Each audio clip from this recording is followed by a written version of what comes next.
లోక్సభ ఎన్నికలకు కట్టదిట్టమైన భద్రతా ఏర్పాట్లు చేసినట్లుగా భద్రాద్రి కొత్తగూడెం జిల్లా కలెక్టర్ డాక్టర్ ప్రియాంక ఆలా తెలిపారు.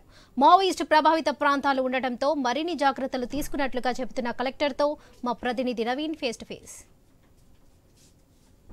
పార్లమెంట్ ఎన్నికలకు సంబంధించిన ప్రచారం అయితే ముగిసిందని చెప్పుకోవచ్చు. పూర్తి స్థాయిలో కూడా పోలింగ్కి సంబంధించి ఏర్పాట్లు కూడా కొనసాగుతుంది.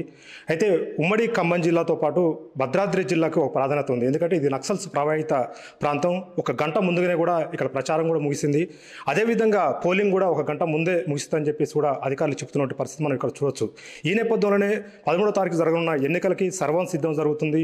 మనతో మాట్లాడడానికి డాక్టర్ ప్రియాంక భద్రాద్రి జిల్లా కలెక్టర్ గారు మనతో పాటు ఉన్నారు. మేడం చెప్పండి, ప్రధానంగా ఏర్పాట్లకు సంబంధించి, ఎందుకంటే దాదాపుగా ఎండలు రాష్ట్రంలోనే ఎక్కువ నమోదవుతున్న ప్రాంతం, పోలింగ్ శాతం 4 గంటల వరకే అని చెప్తున్నారు. అయితే ఈ నేపథ్యంలో ఎలాంటి ఏర్పాట్లు చేస్తున్నారు పోలింగ్ సంబంధించి?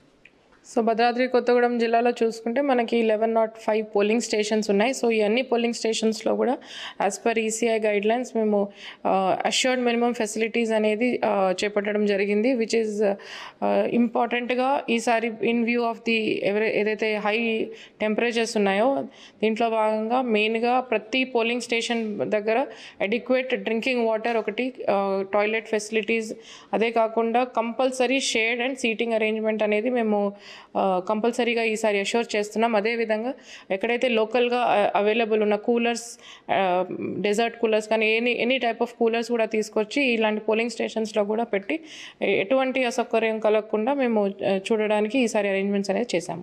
ఈ పరిధిలో ఉన్నటువంటి ప్రాంతంలో దాదాపుగా ఎండలు కూడా ఎక్కువ నమోదవుతున్నాయి. అయితే వృద్ధుల పరిస్థితి ఏంటి? ఎందుకంటే క్యూ లైన్లో దాదాపుగా వాళ్ళు అర్ధ గంట కూడా ఉండలేని పరిస్థితి. వాళ్ళకి ఎలాంటి జాగ్రత్తలు తీసుకుంటున్నారు? వాళ్ళని ఎలాగా ఓటు వినియోగించుకునే? సో ఎవరైతే 85+ ఉన్నారో ప్లస్ పీడబ్ల్యూడీస్ ఉన్నారో వాళ్ళకందరికీ మేము హోమ్ ఓటింగ్ అనే ఆప్షన్ ఇవ్వడం జరిగింది. మన దగ్గర 800 odd people already home voting facility అనేది ఉపయోగించుకున్నారు. అది కాకుండా కూడా ఆన్ ది పోల్ డే ఎవరైతే వృద్ధులు ఉన్నారో లేకపోతే చిన్నపిల్లలు ఉన్న తల్లులు ఉన్నారో వాళ్ళందరికీ కోసం కూడా మేము స్పెసిఫిక్గా ఆటోస్ అనేది from the district administration side only ఇది ఆర్గనైజ్ చేయడం జరిగింది. ప్రతి పోలింగ్ స్టేషన్ లొకేషన్కి ఒక ఆటో ఉంటుంది. సో వాళ్ళ టైం ఇండికేట్ చేస్తే వీళ్ళు వెళ్ళి వాళ్ళని రిసీవ్ చేసుకుంటారు.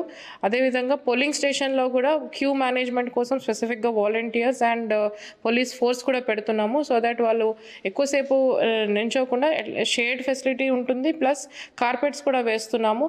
If sufficient number of chairs లేకపోయినా they can sit on these carpets.